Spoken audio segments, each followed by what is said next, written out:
If your product is the secret sauce, Food for Thought is your perfect kitchen. Hey, all you podcast fans out there, are you looking to spice up your brand's presence? Well, we've got a golden opportunity just for you. Introducing Food for Thought, the podcast that dishes out more than just great recipes. With our engaging content and a growing audience, sponsoring a segment on Food for Thought is like adding the perfect seasoning to your marketing mix. And guess what?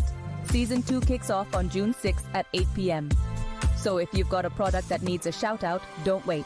Shoot us an email at foodforthought1424@gmail.com. Don't miss out on this chance to be heard by thousands of foodies and podcast lovers. Tune in, turn up your brand's heat, and let's cook up some success together.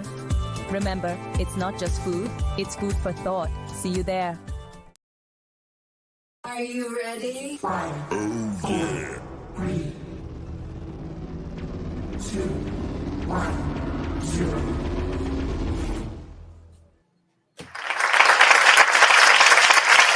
What's up, y'all? Trent Small, the chef, aka Red Specs. I'm in the building with my co-host Papa Wolf, aka Alpha Moon, and this is Food for Thought, man. Y'all know what this is, man. Yeah. Live every Thursday night from 8 to 10 p.m. We'll be discussing food, music, and the truth. Streaming on all platforms, including Spotify for podcasters, man. And when we say let's go, let's get into it, D.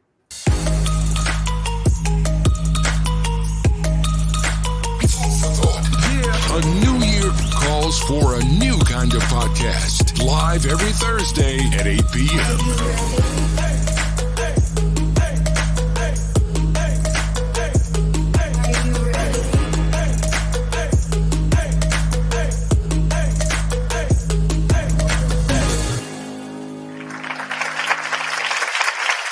Welcome to Food for Thought, man.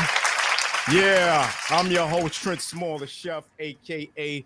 Red Specs, with my co-host, Papa Wolf, a.k.a. Alpha Moon. We are in the building. The building, baby. Yeah, man. First off, we want to thank our listeners and viewers who took the time out to come here to rock with us here on Food for Thought, man. Yes, Yeah, man.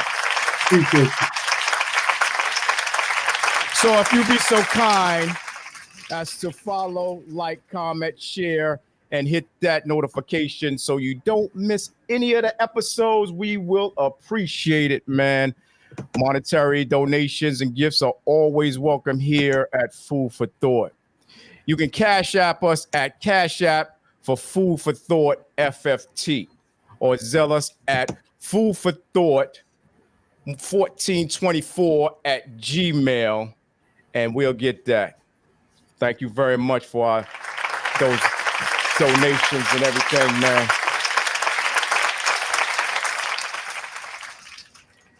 Once again, Food for Thought is taking those notifications and those videos of all genres, so we can get busy with that, man, so we can play it here on FFT. So send your submissions to Food for Thought 1424 at Gmail.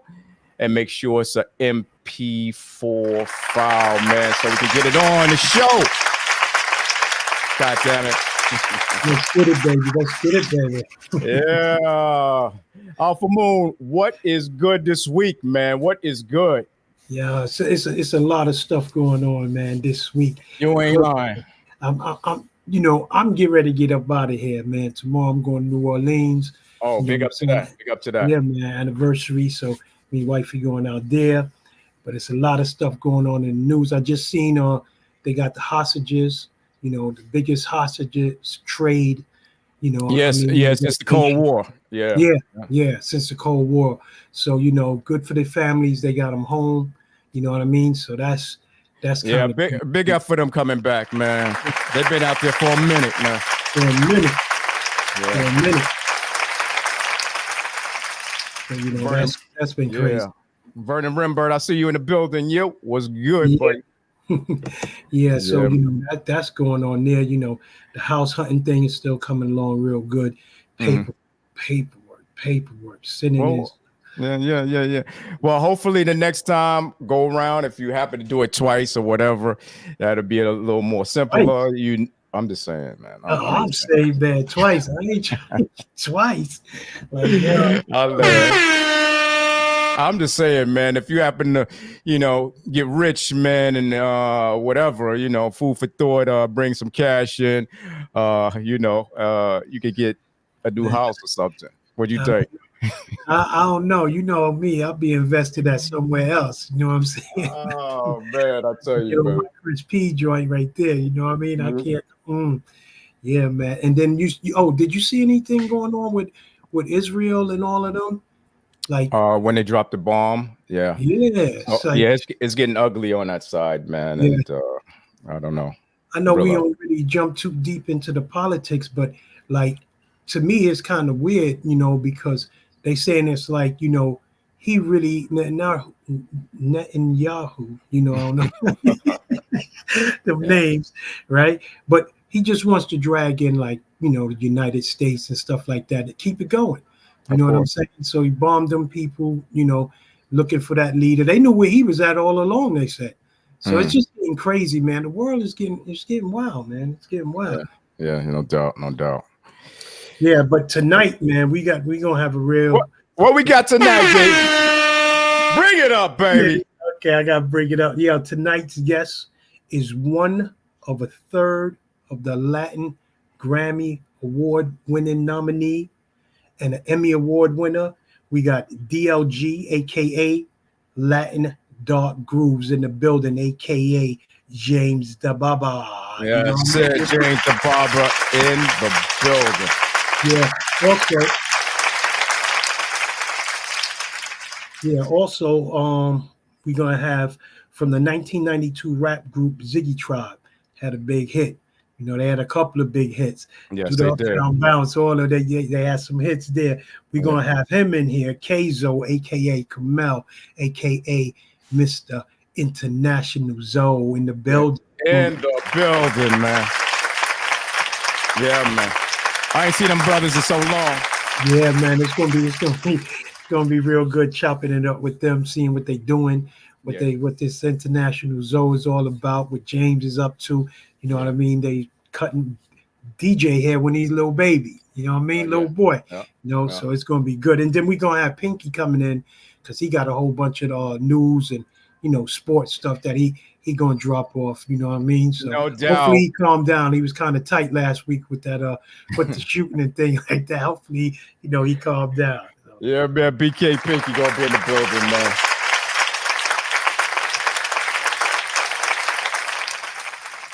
What's going on your side?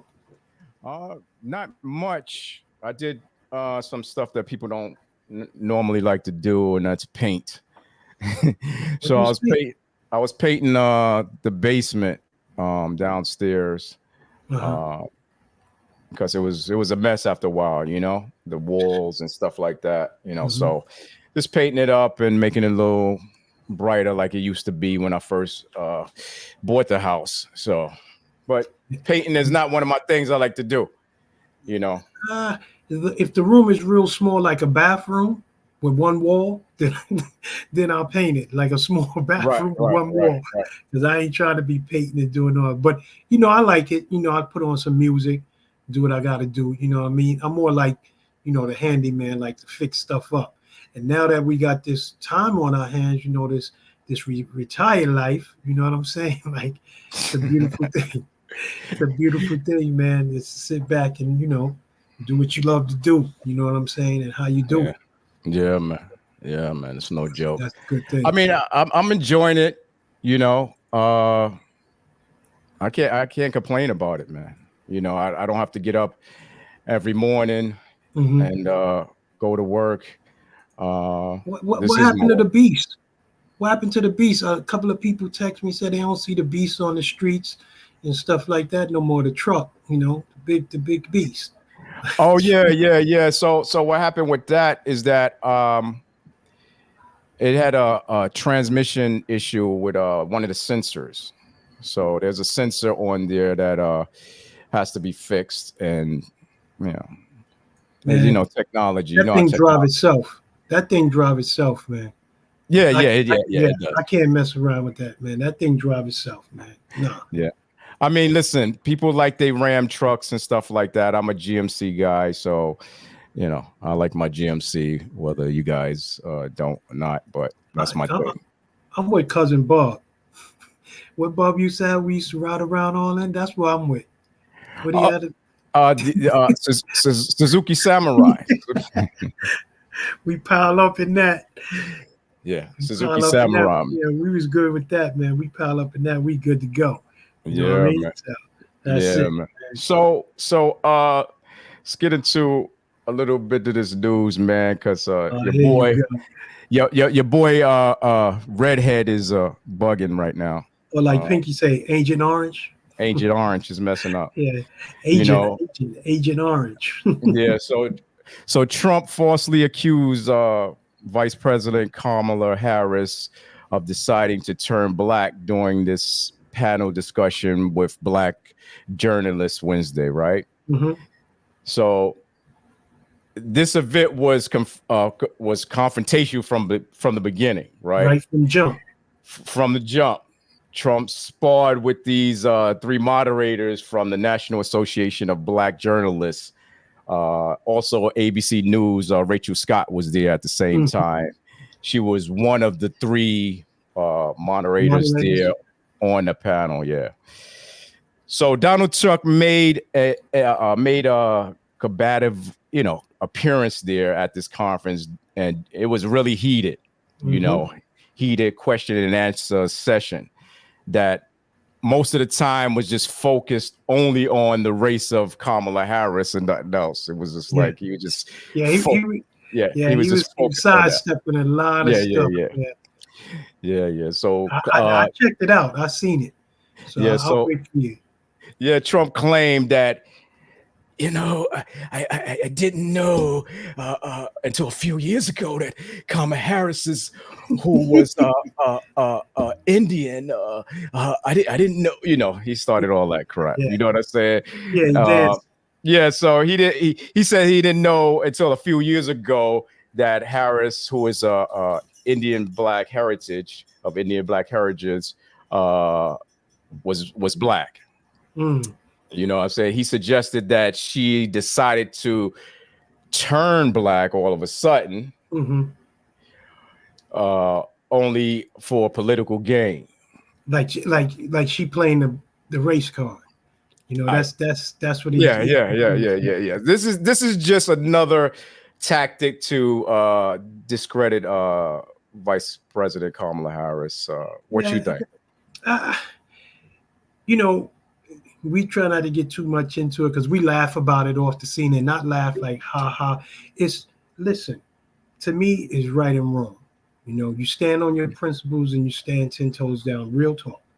So if you see this man saying the things that he's saying and you see the other side saying the things that they saying, it's a no-brainer. I don't understand it. And the thing, I think he does it a lot for attention because I did see that, that when he was there and right out the gate, she asked him, she went in professionally and she wanted some answers for a couple of those things that he was doing the Latin hustle on and break dancing on and doing the Trump waltz and all of that mess on, and she was like, I want to know. And you're very nasty. First of all, you didn't even say, hello, how are you? And and I'm not harping on him or you vote for who you vote for. Just don't sit back and don't vote at all. You know what I mean? Vote. If you believe that's what he can do for you and you believe in what he said, then vote. If you believe someone else can do it, then do that. But I tell you what, no matter who it is in there, if they ain't doing the right thing, I don't care if it's Republican, Democrat, you don't got my vote. You don't got my vote. And Trump is just dancing around, no policies. Well, he do got a policy. That's that 2020. 2025 people. Look that up if you guys haven't looked at that, man. And there's a lot of things they trying to do to us and send us back to the Stone Age, man. And we ain't having it. We ain't having it. And respect. Look at if they vote her in, say she does win. She ain't doing what she's supposed to do. Then we exercise our right, vote out to the next person. You know what I'm saying? And that's just the way, you know, it got to go. It's a process. It's a step-by-step thing. You know, that's how I look at it. There's just people don't want it there. And we mentioned this last week when we were saying that Republicans, they already knew when Joe was there Oh, yeah. that it was over. They already knew. They was like, we got this in the bag. We're going to, you know, take this from Joe. Boom, boom, boom. Then when they did, like you said, the okie dokie on them. Yeah, Democrats flipped it on real slick. And put Kamala there. Now they're like, oh, okay, we got to change our plan. Plan B. And now they mad. You know what I'm saying? Don't hate the game. Don't hate the player, hate the game. That's what Joe told them. Like, that's it. And then Kamala said, if you got something to say, you seen that? You got something to say? Oh yeah, say it to my face. Big up to her, man. I don't know, man. We in for a treat, man. We in for a treat. Everybody keep their third eye open, because this gonna be a wild ride, baby. It's gonna be a wild ride. November is gonna be ugly. Yeah. Yep. So tuck your kids in, man, and that's right. Get ready for like Alpha Moon said, the ride. We get ready for go on that. It's not gonna that be Earth, Wind, and Fire joint neither. Nah, that Earth, Wind, and Fire joint. Yeah, it's gonna be ugly. So also in the news, the New York's, because we was talking about the migrants, I think last season. Yeah. So because I guess people stopped talking about them because so much stuff is going on. We not even paying attention to the migrant thing, right? So designed like that. That's how it's designed. Yeah. They try to get you off of whatever subject is on, So New York State Supreme Court has ruled against Mayor Eric Adams' attempt to block the migrants from busing into New York City. Yeah, so the mayor has requested a preliminary injunction to ban Texas-based bus companies from transporting them to the city, the asylum seekers to the city. The New York Council Liberties Unions argued that Mayor Adams' move was unconstitutional. The courts agreed to reject the mayor's request. So yeah, I guess that's it. We can't do it. Yeah, they started all that, and if somebody correct me if I'm wrong.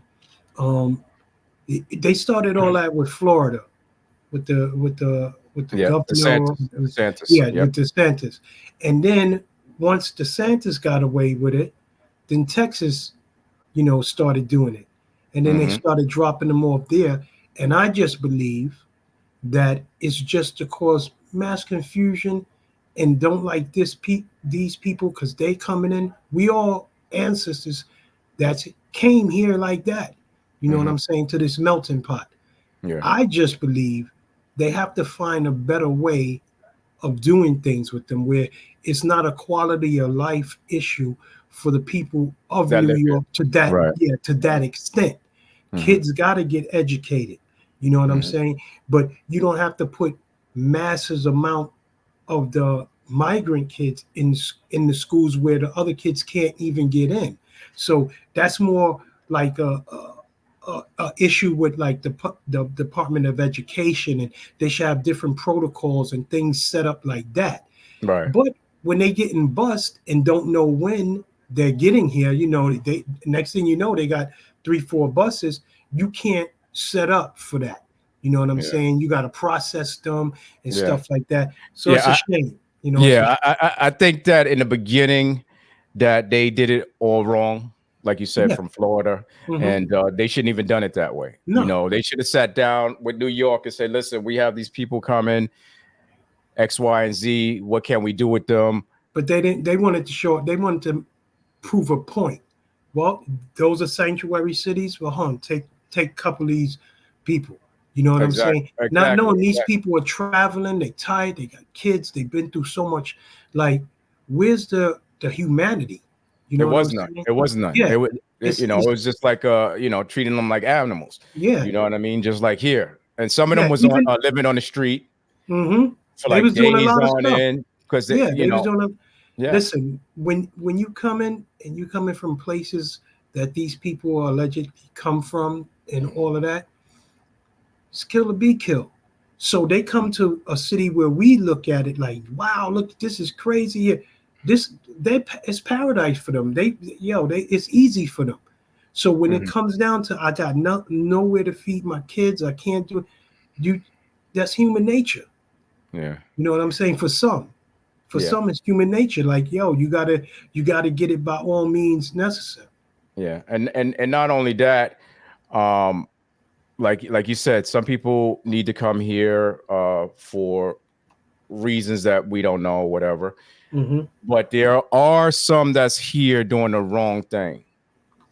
I do not agree with that at all. Don't come here thinking you're gonna beat up our cops, thinking you're gonna sell drugs, steal motorcycles, steal bikes, do all of these kind of things when you get over here, because that's a no-no.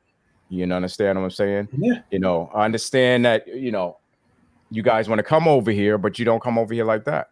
Yeah. And that's some of part of maybe some of the stuff that Trump says that I agree with. You know what I'm saying? As far as that, you don't come over here trying to, do all this stuff, because it's not good. It's not good at all. Yeah. I mean, it's crazy, man. It's just, and that's one of the reasons that the situation in the city in Manhattan is so messed up. You know what I mean? You can't when we had the reunion, you couldn't even place them, and they had them in the park, Randall's Island. Yeah. It's like it's crazy, man. It's crazy. Yeah, man. Let's see what we got in the chat. Let's see who's in the chat, baby. Eyes get lost in music in the chat. Also, on our other side of our Facebook, Kendrick. We see you, Kate. We see you, Kate. Cannon in the building. And April's always in the building. What's up, April? Thank you for those pictures, man. We appreciate those pictures. Thank you, cousin April. Yeah. Yeah. She definitely put our stuff on. And yeah. April, cousin April Spencer, she won our viewers choice contest last season. She did real good. Yeah, she did real good.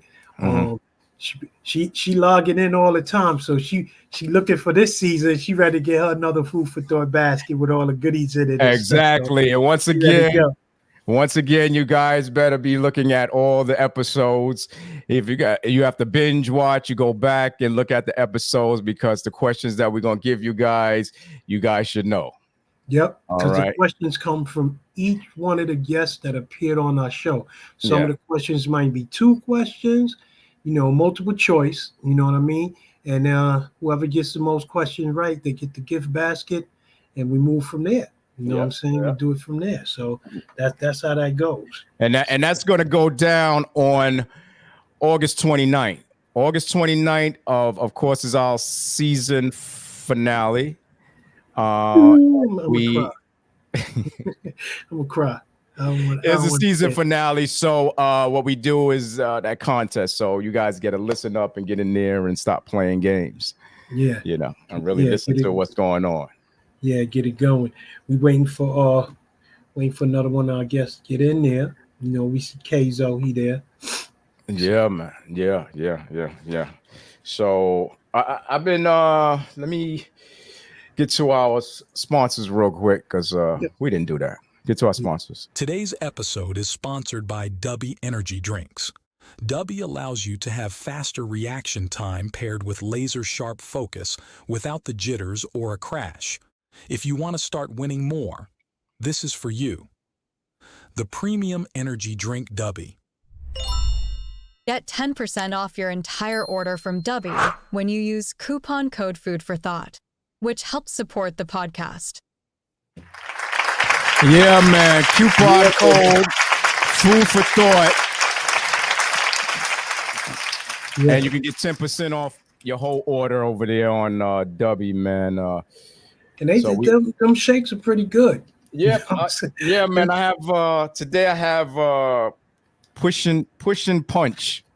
Whoa. Stop the Harlem Harlem shit. chop cheese that up, man. Harlem chop cheese that up, man. I know. You got the what? Wait, hold on. I know that this is going to be a Harlem thing on the show today. Yo, I know T, it's going to be Harlem Renaissance here tonight. But T, when they come on, please don't do no, you know what I mean? Nah. You know what I mean? We can't have that. But I have to, it's our sponsors, right? It's our partners and sponsors. So I have to say what that other thing, I stop right there. You know what I mean? But that's the flavor. That's the flavor I'm drinking. Right? What's the flavor? Push and punch.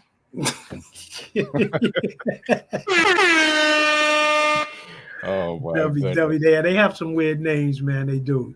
All of that stuff like that, they do. Yeah, man. Yeah. I'm just trying to check on here, see what's going on. Yeah, so we're gonna get into tonight's guests, man. Yes. Yeah, they's in it. So tonight's guest, a member of the former Salsa trio Dark Latin Groove, DLG. The group was formed in New York. The music has a blend of salsa, reggaeton, and hip hop. Welcome 3-time Latin Grammy nominee and Emmy winner,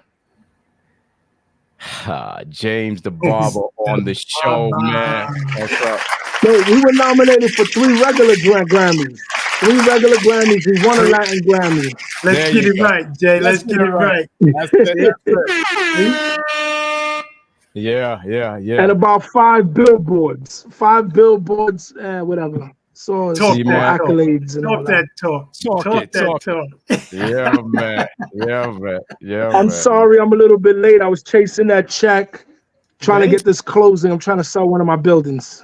Hey, listen. You gotta do what you gotta do. We gonna talk about, but don't worry, because Kzo. Oh, we gonna talk about brother Kzo. That's Mr. International Zone, boy. Yeah, he's doing his thing. Time zone.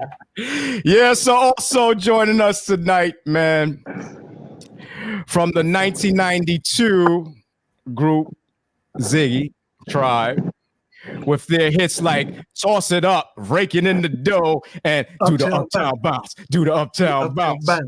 Yeah, welcome Kzo, AK International Zoe in the building, man. What's good, man? What's going on, man? What up, James? Yeah, yo, man. what's up, Kzo? When the last time you seen K, James? I've been trying to chase him. Every time I land in one of his countries he's at, he's gone already. Oh, man.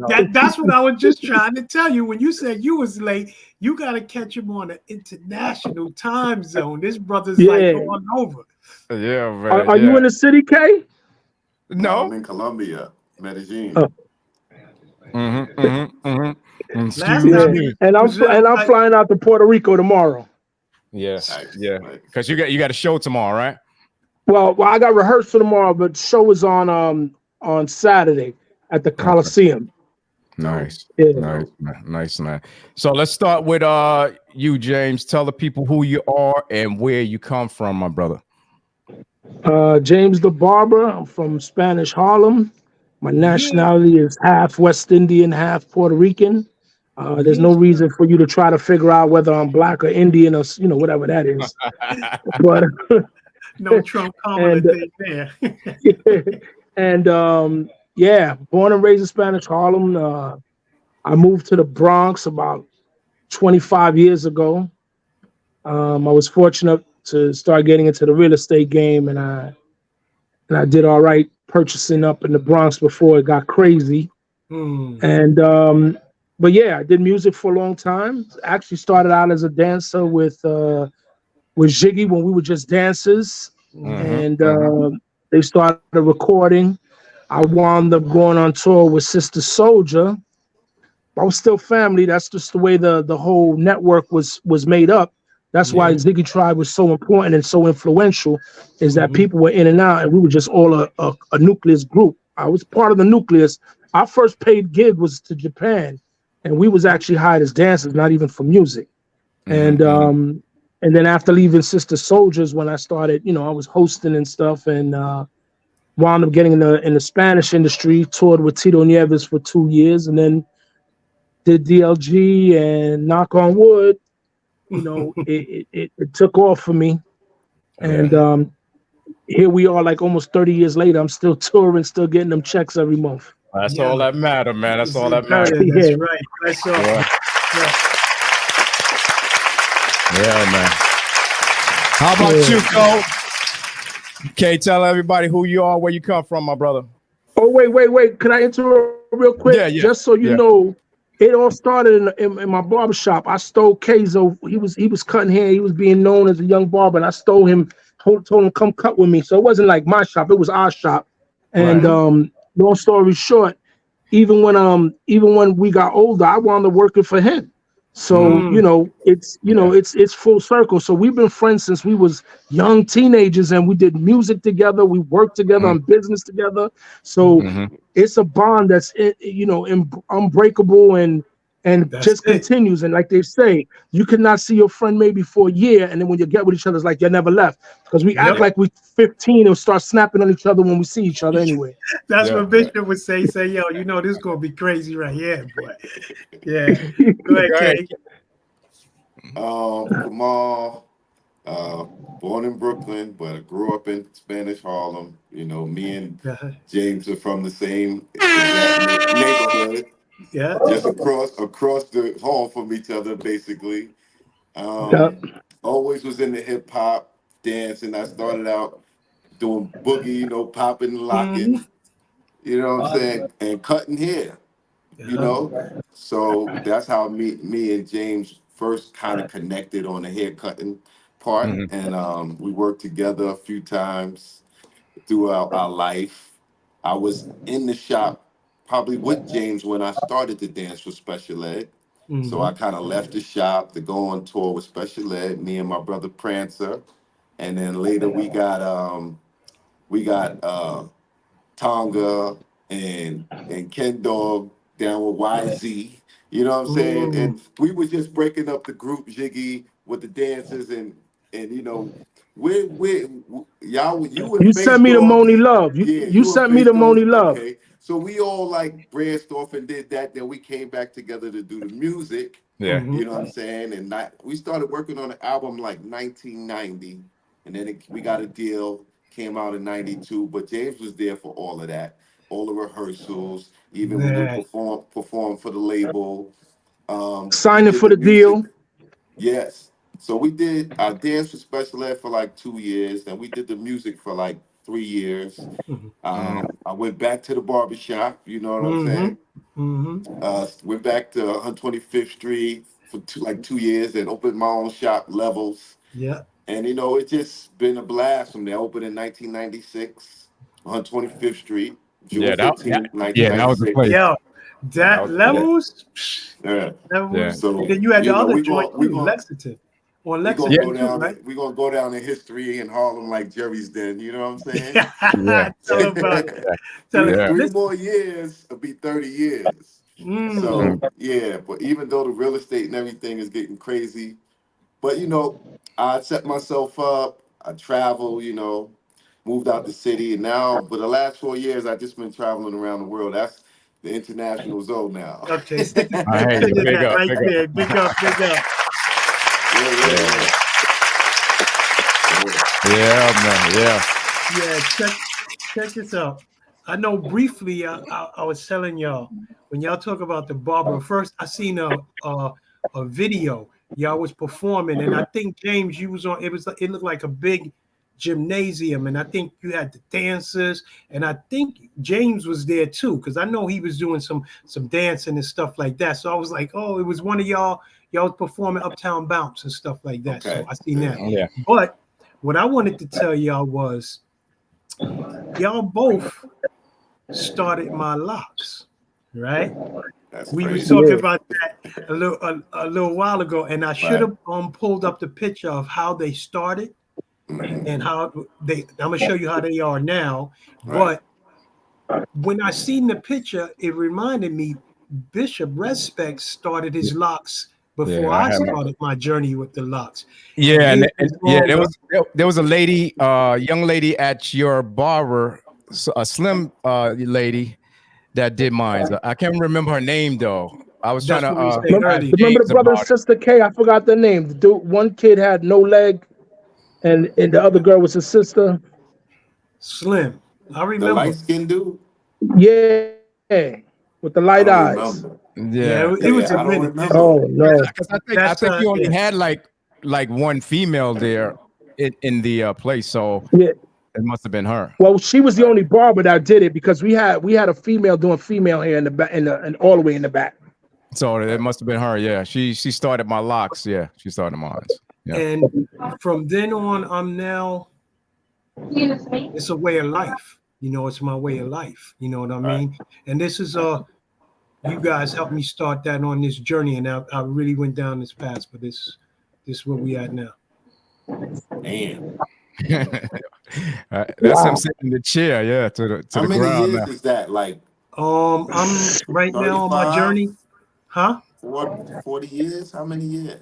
You was close. 30, like 36, 37. Wow. So and then remember there used to be little picking they used to, back then. But that's good that you're here. You were still able to maintain it for that long because a lot of people, after it gets past the shoulders, it starts pulling at their root. Exactly, and that's why what I happened. took mine. That's why I cut mine. That's what happened. It starts pulling at the root and stuff. You got to put a lot of different minerals and different things like that. But my hair's down to my ankles now. Literally. God bless you, man. And I can't. That's why I got to keep it wrapped. So you're not the dread, huh? Not you Rastafarian? You Rastafarian? Nah, just spiritual. Okay, beautiful thing. Yeah. You know what I mean? Beautiful. Yeah. So tell the how you guys know us. Well, you used to gang. You used to gangbang with my cousins.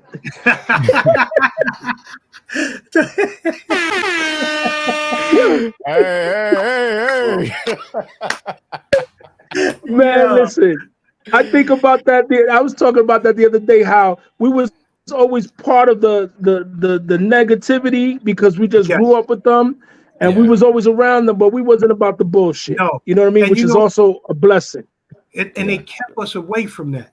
You know what I'm saying? We was able to look. I was even thinking about the time Kzo, we did our first joint with Violetta at LaGuardia House. You remember Kzo?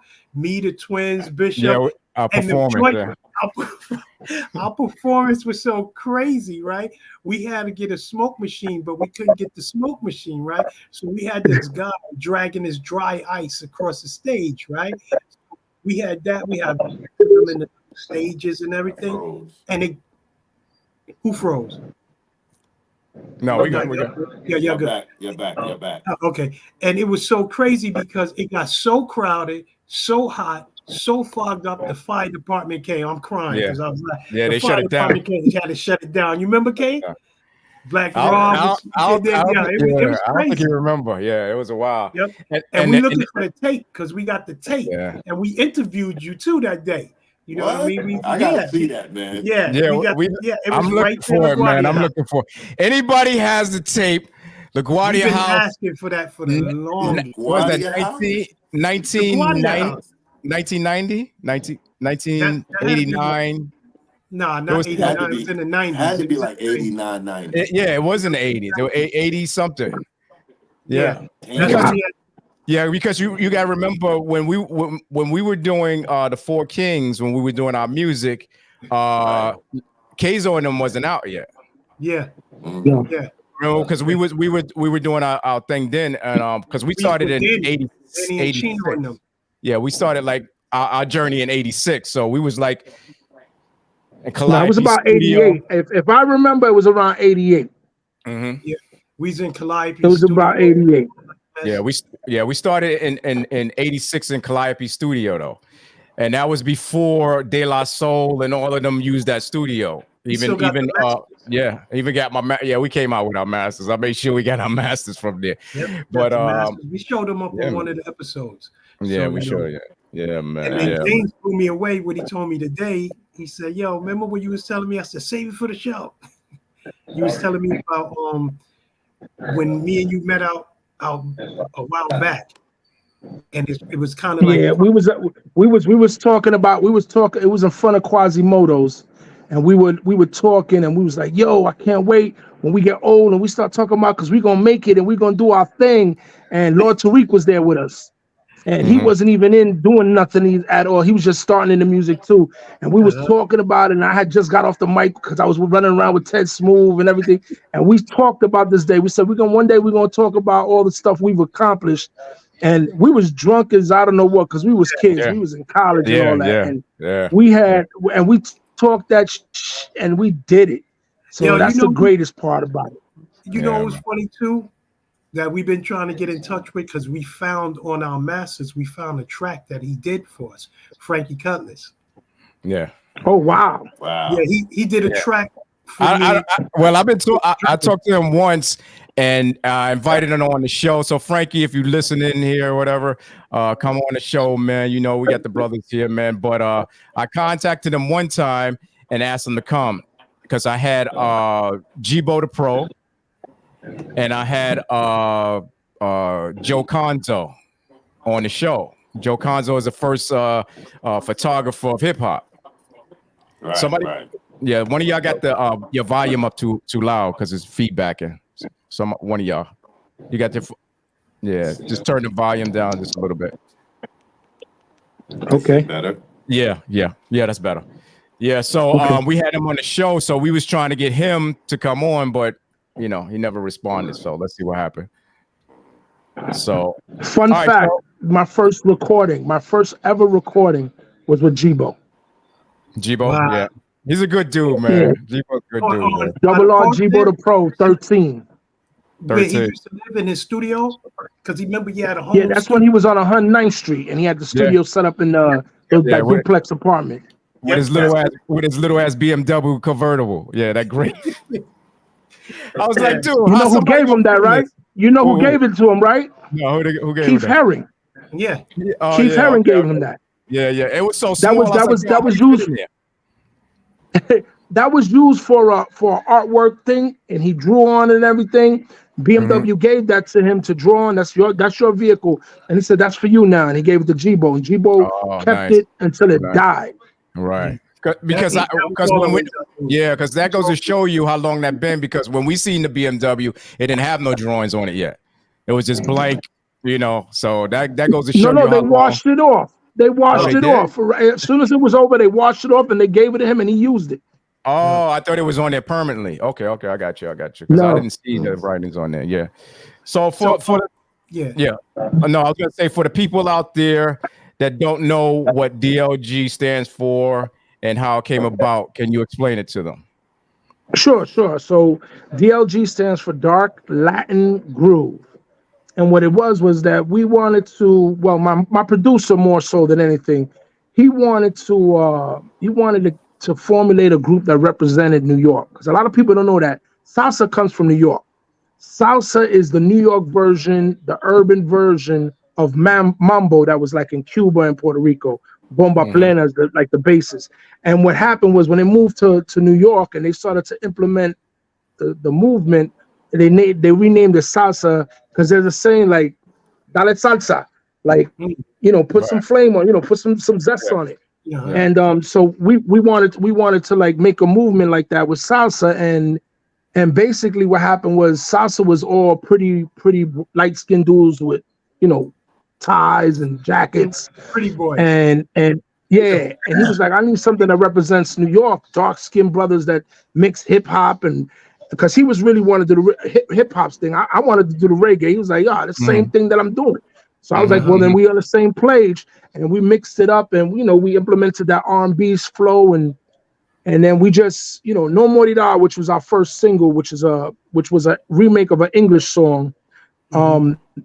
We recorded that like I want to say about 10 10, 12 times before we got the formula, before we actually started to really record it, to put it on tape. So, and then once we put it out, it was like it had been years since they put out a single, and that was the first time Sony put out a single. And it just ran because we were representing that New York flow, young flow, and you know, but implementing still the traditional bomba plena mambo style salsa. And I wasn't even supposed to be in the group. I don't know if you guys remember Adam Torres. Oh yeah. Right. So he's my manager. He's also my partner in the ownership of DLG. And he also he always had that dream. He's actually the one that came up with the name. He wrote a song like in the 80s, the late 80s, called Dark Latin Groove. My producer was like, yo, that's a dope set. Yo, we're gonna use it. He named his studio Dark Latin Groove. And then what happened was we were supposed to be on a compilation. So it was DLG's compilation. But when Sony heard Huey and I, they were like, nah, nobody else is DLG. Those two guys are DLG. That's the what we're looking for to change the world. And thank God it worked out. And so we kept the Dark Latin Groove moving, and you know, we changed up the way we dressed. We actually used to, in the beginning, not even use a full band. We used track, and you know, it started to work out. And then when we implemented the live instruments, even though we recorded live instruments, it was not, you know, like samples and dubplate, you know. It just, I don't know. And then we just kept developing, and throughout the whole process of the first album, like I said, it was like a real experiment. Nobody never did it. We really mixed the reggae, really mixed it with salsa. So the rhythms are really married. And then we implemented, like a lot of people don't know, like in salsa, you could dance on two or dance on one. Our music is based on one because it's a New York flow, and it's, you know, a lot of hip hop is on one, reggae is on one, but we still maintain that. And that's stuck because it goes well with the clave, which is the base of the salsa, which is so I married it, and that's all it is. So it's Dark Latin Groove, swing negro Latino, and they let the fat guy rock with him. That's it. So Kzo, you know we gotta get into you.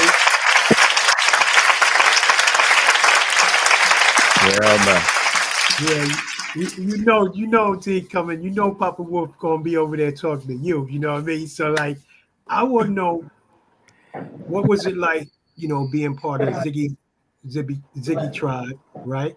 Also, International Zone. I know you briefly talked about it and all that stuff like that, but let them know what it's about so they can lock in. You know, man, I'll be locking in. So let them know what's good. So Zigge, we started out as a dance group, of course, but you know, when you immersed in hip hop or in music, you immersed in it all. So even though we were dancing, we got into house music for a time when we was going hard. The house music was big in New York and Chicago in certain areas. We flipped over to that, which only when we came back to hip hop, it just made our dancing better because the house was like more fluent. Your body had to. So it was ill that everybody who Stretch, all these popular famous hip hop dancers, they had like a 2-year stint like in house music hard, and then it went back to hip hop. So that just took us to another level on the dancing side, and we was dancing with even in the Magnificent video. If you see us in the video, the clothes we had on was more like what you would see the house dudes wearing, because we was just getting back into the hip hop. So that's why we had that kind of gear on. I'm sorry to cut you, but Zigge was known for them polos and all of that. Yeah, you talking? This was before that. Before that, yeah. Okay. But first of all, you know, being from Harlem, Prince being from Brooklyn, we was always dressing fly. You know what I'm saying? That was but when we was doing that, we was wearing the jabots and the this and that. We was still really wear jabots, all that stuff was still fire. Yeah. What we had, what was that other one? Benetton. Oh yeah, we was Benetton. All of those clothing together. So when we came back to it, Prince is the big influence with the polo. Me and Prince met in high school, and it was me, him, and my brother Basir, Kevin Brown. We was the first three guys with Zhigge. Mhm. And then Tonga and Kenny or Kendall Sound, I used to cut, I was the nucleus to everything because I cut everybody's hair. Uh-huh. I put the Z's in everybody's hair. Oh, I remember those joints. We There went you around go. the world. There you go. There you go. Oh, yeah. See, your boy was doing this thing, man. Yeah. So yeah, man, you know, all that is hip hop to me. I think the element that's left out of hip hop is the haircuts because all initial artists are synonymous with their style, and you're not gonna get fly without having a haircut. So I think they kind of left the barbers outside of hip hop, which I mean, if you think about it, Yeah, we needed the high top fades and the Rakim known joint. for his cut. Yeah, Big Daddy man. Kane. Yeah. The dudes from Philly. It doesn't, you know, so it doesn't matter. Everybody had their, even the juice. Everybody called it the juice cut when Pac had that cut. So you know, we grew up in hip hop. We was submerged in hip hop from every corner. You know what I mean? And so it was just quite natural us to start MCing. We was around MCs. You know what I'm saying?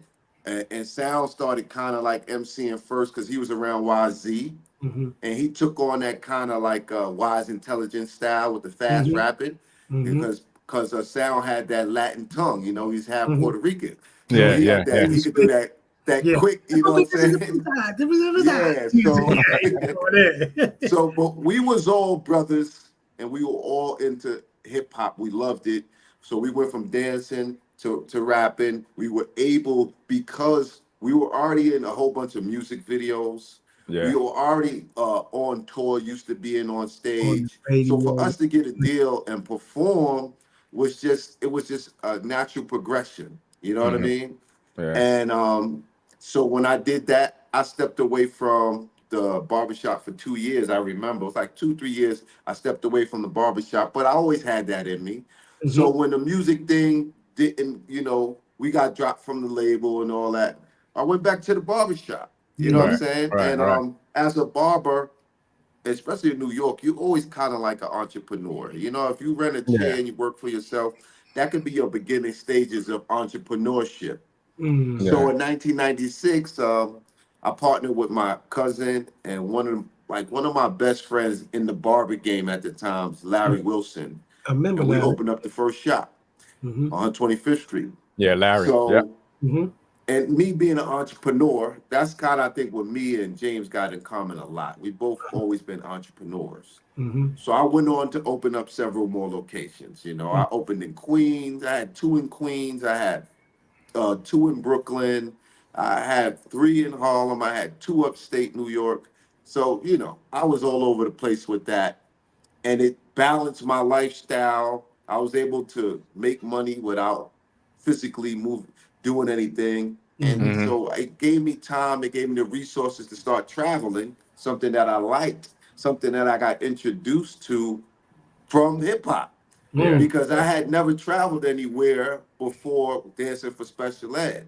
Although he wasn't going internationally, but he was traveling around. You know, he was hot for a minute. Special ed was for a minute. Was hot. So we went on tour. We went on tours. We went state to state, and even through being in music videos, dancing, a brother named Milo Johnson from London, his wife was Japanese, and the company that she bought from, they had a fashion show, and they wanted 15 dancers from New York. And y'all guys got busy on it. Us being in music videos, everything, he came up to me. He asked me if I wanted to go to Japan to dance. I said, if my crew could come, I'll go. You feel me? Right. So that's how all of us went to Japan. The only one that didn't go was Face Dog because his grandma was like, nah, I don't know that. I don't know him. You know what I'm saying? But everybody else went. And that was the first time we got our passport. And we went to Japan for it was like a week, 2 weeks.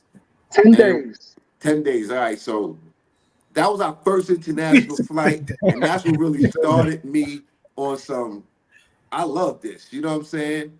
And when I had a chance. Yeah, man. And that's what I'll be trying to tell people that's trying to get into the rap game or music game or whatever have you, that you have to have a backup plan.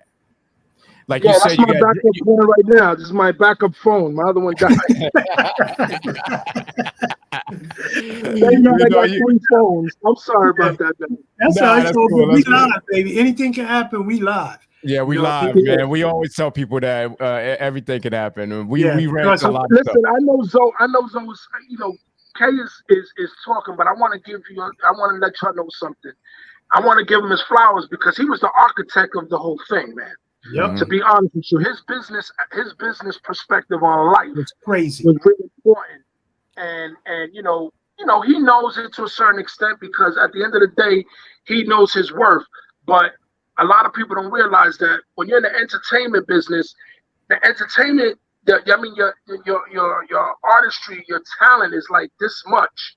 If you don't have the right direction, the right formula, and the person who knows how to negotiate and do whatever. That's why him and I work so well. We have a good business, perspective on things.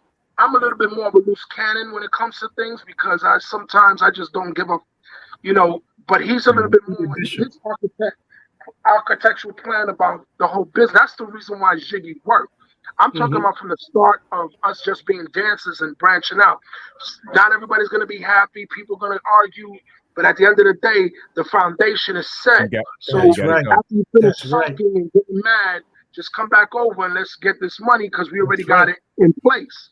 And a lot of people don't within the group, because even with DLG, we broke up and everything, and I happen to be the architect in DLG. And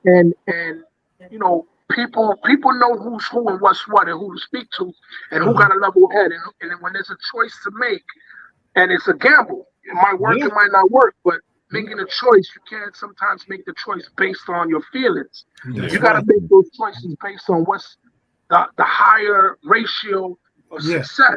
And I give that to Zoe. And that's the reason why him and I, sometimes because we're so alike, we clash heads. We would argue when we was Zhigge. That I remember walking out when we was doing the thing. I was like, nah, man, I don't understand. It's 50% bullshit. And he was like, yo, chill, bro. And if everybody would have maintained their head, it could have elevated even more because it's not how you get in. Is getting into me is the easiest thing in the music business. It's what you do from there and what you do. It's just like having a business. You can open your own business and have the money and do everything, but what are you going to do to generate a future and have a 10-year plan? And some people can't see that vision. Yeah, you want that generation. Why Kay has been successful in the majority of things, if not all the things that he's done. So I give him his flowers because at the end of the day, he has a successful business.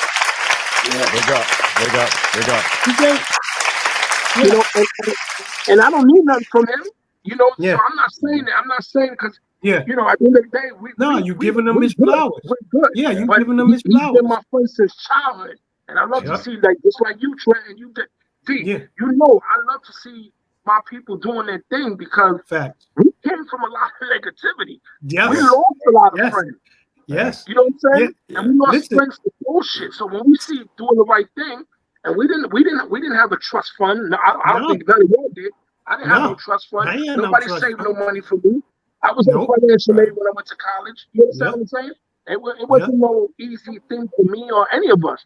So when you get that master plan in your head, it's important that you think 5 years from now. And some people can't do that.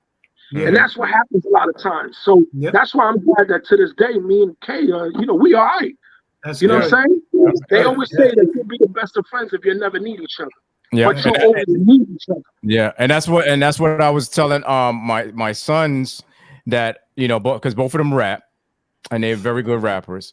But I tell you, if it doesn't work out, what are you gonna do? You know what I'm saying? Like Kzo said, they dropped him from the label and he went back to cutting hair. Listen, I still got something to do. I can still rock. You know what I'm saying? And that's what I be trying to tell them. You have to have something else under that because everybody is not going to make it, unfortunately. You know what I'm saying? You could try, but not everybody that tackle it is going to make it. So if you don't make it, what's your backup plan? You know That's what I'm like saying? And it's not whether or not you have the talent. Because No. there's a lot of we've seen a lot of dudes in Yeah. the park that are better than Yeah. Jordan. Yeah, You understand what I'm saying? yeah. It's just Mhm. that having an architectural plan. That's my first real big check. Well, no, like maybe my second really big check. We got like $100,000 for like a show, and you know they were like, "Yo, how you gonna do this?" And I was like, "Well, first pay my taxes. You know, I don't need them coming to get me." And at first I was like, I don't really want to pay them, but yeah, take that. And then I said, I'm gonna buy a house because, you know, I don't know if this thing's gonna last. Let me get something out of it. Yeah, let's get something out of And it. then Yeah. that just snowballed. I said, you know what? I'm gonna also go and make sure I learn my real estate. And I said, that's what I'm gonna keep reinvesting in. And then I was just lucky that we kept going and the music kept going. There was a time period where it stopped and I wasn't making any money. You know what I'm saying? Because once you're relying on shows, because we wasn't getting checks from the label yet. Yeah, you know what yeah. I'm saying? No, We wasn't getting no publishing stuff. So Yeah. we was hustling on the set of Law and Order and you know, I was working as a PA and you know, doing what I had to do. And hindsight 2020, I was just like, you know, I could have done it. I went to when I got into when I went through my divorce, Kay was there for me. I was like, yo, I need to cut hair, bro. What we gonna do? I gotta cut hair because I need to have a legitimate job and I'm broke. I can't wait for my big check to come every 3 months. Can't do See, that. I tell people, look how long we haven't seen each other. We say, hey, you know what? Let's call K. Let's call J. We ain't see each other because how we grew up in that era. You know what I'm saying? Yo, you want to come down, be on the show, this, wop, blah, blah. Yo, no problem. When you form relationships, they're bonding. You know what I'm saying? And when they're bonding like that, and you know, yo, this guy was there when we were young, we was running. I never hear nothing bad. I ain't never hear nothing bad about none of y'all. You know what I'm saying? That's a bond. That's a bond, and people got to cherish that. So Yeah, listen, same mindset. We had the same mindset. I'm sorry, Trent. yeah, go ahead. Yeah, No, I'm just saying we just all had the same mindset about getting to be successful. Exactly. James, when I come back, Sir George, I want to know about him, how he influenced you, and after this video, right now.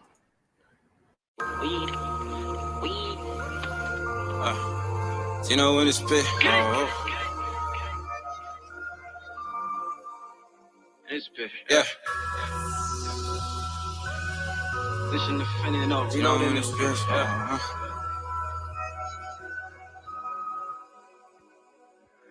Everybody got their own definition of loyal. Mama gave me what she can, that's my definition of spoil. So much fake love made my blood boil, you nigga. Okay. When I'm popping like oil, you don't wanna hear that you was there. You see me glowing, watch my wrist turn to a city fair. Probably hit up J.O., I need like 50 pairs. I got eyes and like 50 ears, and these niggas scared. Skinny nigga feeling bad, not what I'm drinking here. Got that Henny double cup, the weed stinking here. And the aroma, wake coma, I thinking there. I go get it, I don't care what you think is fair. I don't fear nobody, not even in the air. My nigga, I'm so sorry, I had to make him fear. One Glock, bring the pain, the maxes when they pair. Twin Glocks, to his brains, throw him down the stairs. Oh, they be on some other shit. No big homies, I had big brothers, bitch. Ay, so it don't matter what the color is, cause red and blue is the only thing we duckin', bitch. We be on some other shit. No big homies, I had big brothers, bitch. So it don't matter what the color is, cause red and blue is the only thing we duckin', bitch. Like, coming from the mud, they tryna bury me in it. I got bitches asking for dick, got me thinking it's Christmas. I got niggas asking for shit and they think they gon' get it. I can't miss, you can't see me missing a different division, I'm shooting. We got this shit, don't need to multiply. Keep my circle closed with half open eyes. I can see through the skies, I just act surprised. Bitch, I can see through your lies, but you don't have to lie. Cause I probably fuck your friend like half the time. I read between the lines, yeah, I read and see the signs. I still needed a noggin, needed a peace of mind. But you can't get a peace of mind. Fuck your side. I rep GX too. I'm from Mitchell, where's the thumb and the finger say two. The only pieces in the waistband. Turn your land to wasteland. Make a nigga face plan. Plank and call it plankton. Say my name, then we gotta shoot first. Bullets go Skywalker, but they susu surf. Leave your body red, who gon' find your blue schools first? I know niggas that don't like me, I just ask who first. I was walking in the streets before I learned how to tie. Tuck the laces in the kicks like fuck walking, let's fly. I'm just so straightforward like a jab to the eye. I want my diamonds on fleek, it's gonna be bad for your eyes. Me and Def, I swear we talk, he said I'm bad for the sky. See, I know the pollution, my solution is fine. Double G, yeah, that's the team, niggas salute to the tribe. Always salute to my mom, she probably root for my crime. I can't lose, being the best I can't prove. Can't get in the shoes, I'm still in the crib. Getting moon, blazing gas, the neighbors smelling the fumes. Tell her I'm coming soon, take coming soon. Now 7 bitch, holla at the moon. They be on some other shit. Oh, big homies, I had big brothers, bitch. Ay, so it don't matter what the color is, cause red and blue is the only thing we duck, bitch. Yeah. We be on some other shit. Oh, big homies, I had big brothers, bitch. Yeah. So it don't matter what the color is, cause red and blue is the only thing we ducking, bitch. Hey. You know when it, you know when it.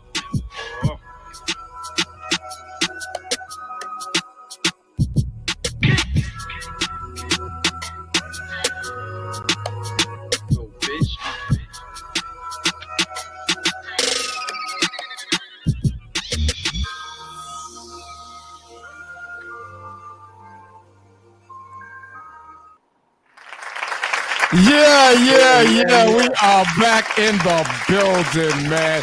Tito Bianchi in that video, man. All the shit is full. Let me bring this in, Bishop. Let me bring this in.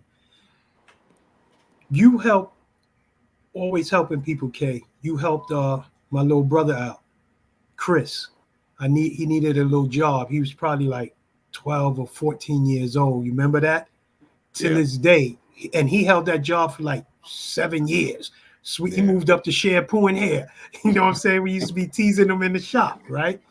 Because of that good deed, he went on to become a good man. He worked for, corrections.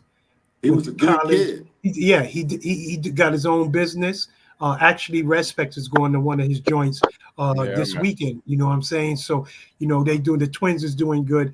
And this young brother right here, he's been around us. We got pictures when he was in the studio looking at that like that. Little. That's Respect's son. So our roots run deep. My son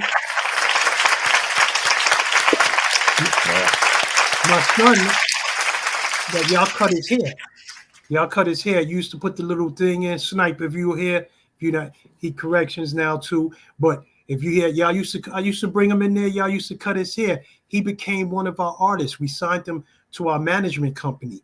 We won the United Nations Award with him on a song that we did with the rest of our artists for Obama. So it's like going through all of that. And the other son, Respect's other son, Lethal. And this is the things that we saying, how we keep everything, reach out, help who you got to help. They was little looking at us when we ain't paid no attention.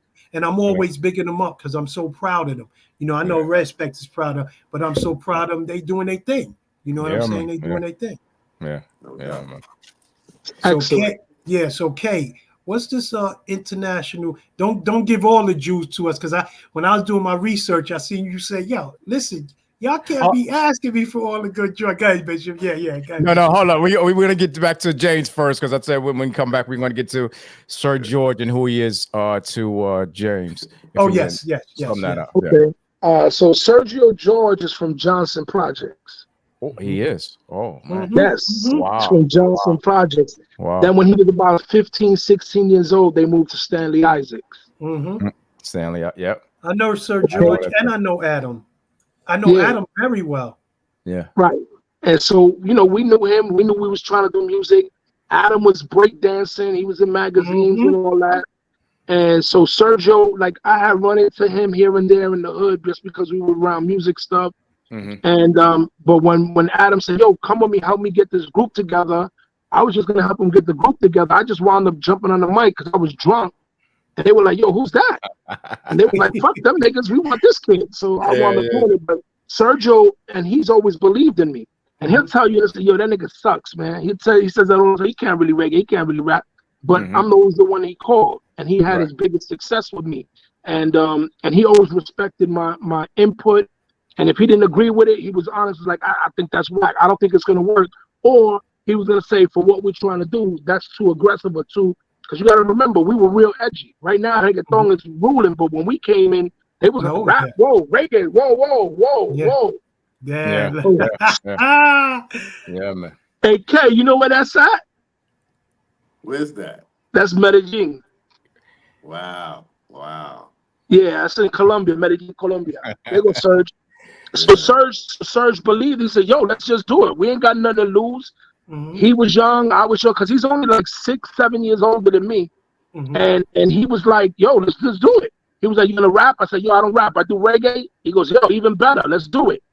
And then he took a chance. Remember, he took a shot with Mark Anthony too, because y'all know Mark Anthony's from across the street from Kzo and me. Oh, yes. He's from 101st, between first and second. And truth be told, his sister sings better than him.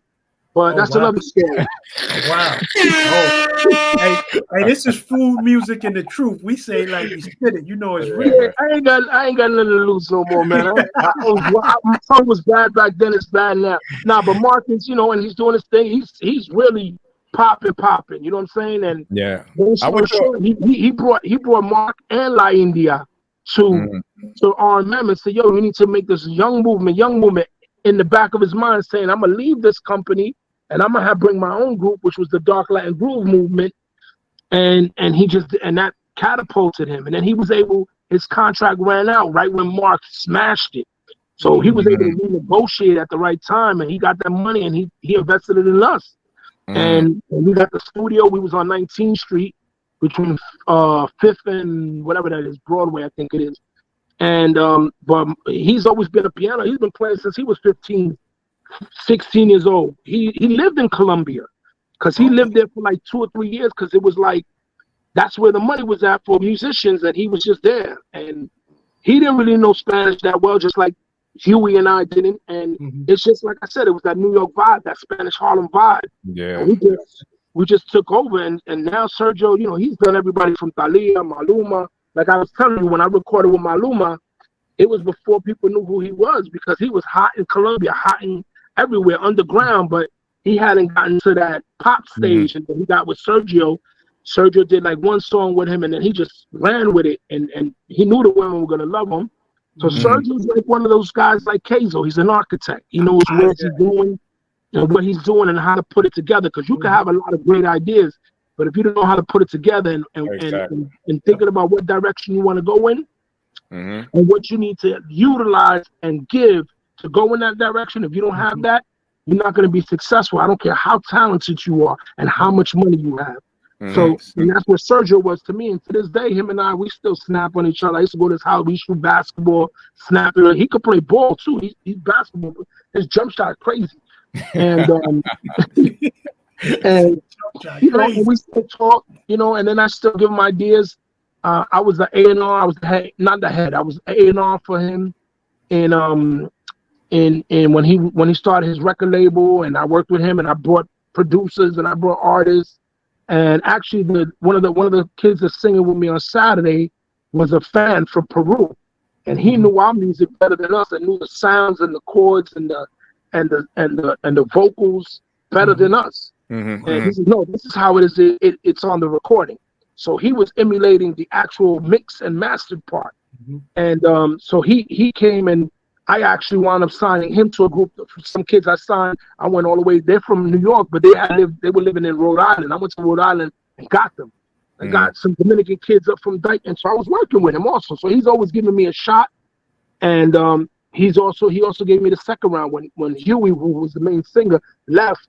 He said, "Yo, let's put it together. Let's put it together." And I got a female, and we got the female again, and then we launched again, and that's when I actually won the Latin Grammy. Because the other times I was nominated for American Grammys. That was Miss Yaya, right? What was that? Yaya, who's very, and I've been with her longer than the original group. And but yeah, we actually got our Latin Grammy for 2 of our songs. and it was with Sergio Jones. So it was Sergio's production on our two songs. Nice. But I feel like I got jerked two of the Grammys. One of the Grammys I don't think I deserved to win, which was against Buena Vista Social Club. But because they were doing things that nobody was doing. They was actually having people where they don't play music at all, just like DLG, but they didn't play that mambo, that Cuban style, slower type, real traditional Cuban style music. And so they deserved it. But that's how it goes. But I got my medal, I got all my Grammy stuff on the wall and everything. I never paid for my Emmy trophy. That's it. That's it. That's it.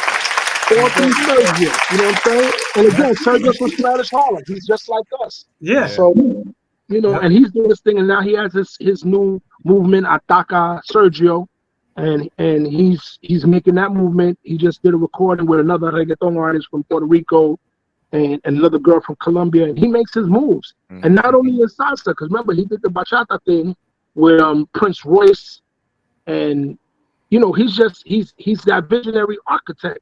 Just like Kay and me, you know what I'm saying? So that's what Sergio is. So that's cool. Now, Kay, tell us about. Don't give us the whole flavor like I started to say before, because I see James. Hold on, D. James, you keep freezing. So see what's up with your phone. No, I think it's just me holding my breath. It just looks like I'm freezing. Well, hey, listen. Y'all paramedics over there, you in respect. So don't hold your breath too long. You know what I'm saying? Like that.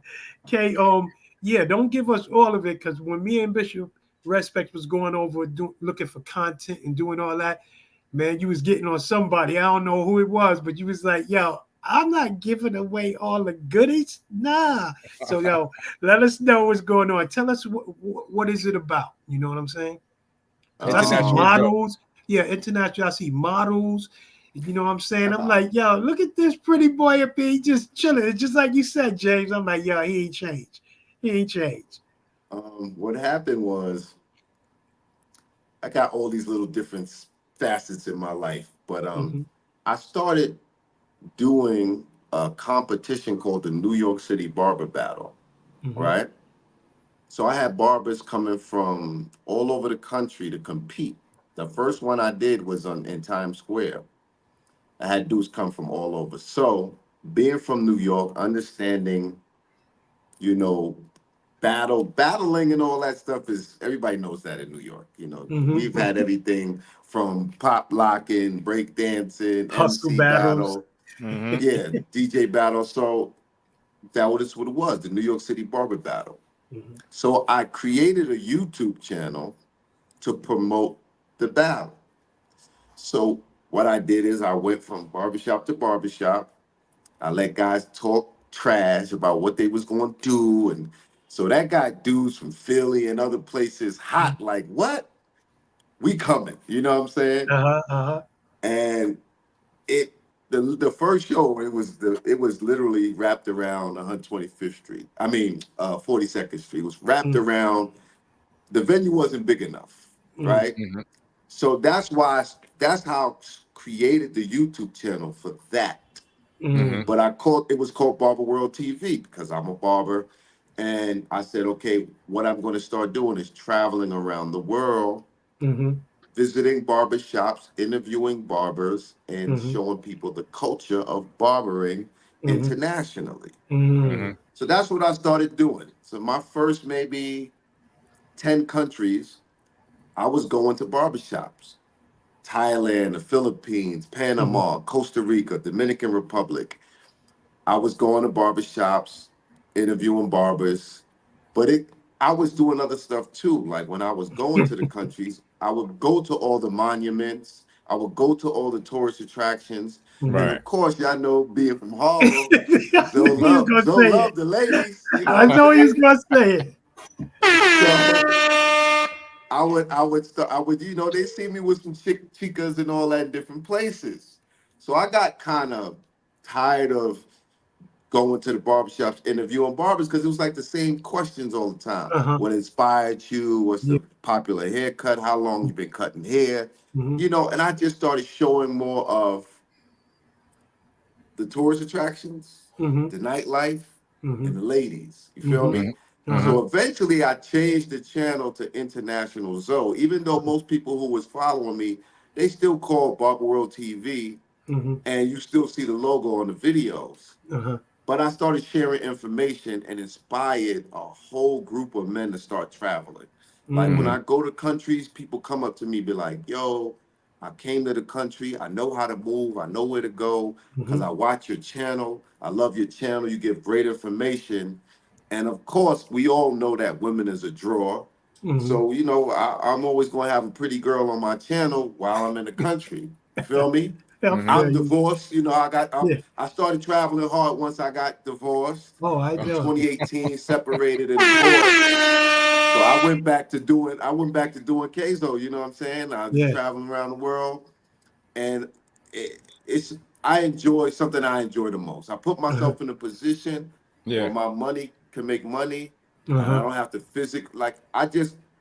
I'm renovating a condo I bought in Rio de Janeiro on Copacabana. So I got a condo in Copacabana, 2-bedroom. I'm gonna put that on Airbnb while I'm still traveling around the world. I got a small apartment I rent in Thailand. This is my seen apartment I another rent joint. in Colombia. That's the one that you were saying. If you want this, you could still buy it. You was moving out or selling the spot. Is that the place you That's at now?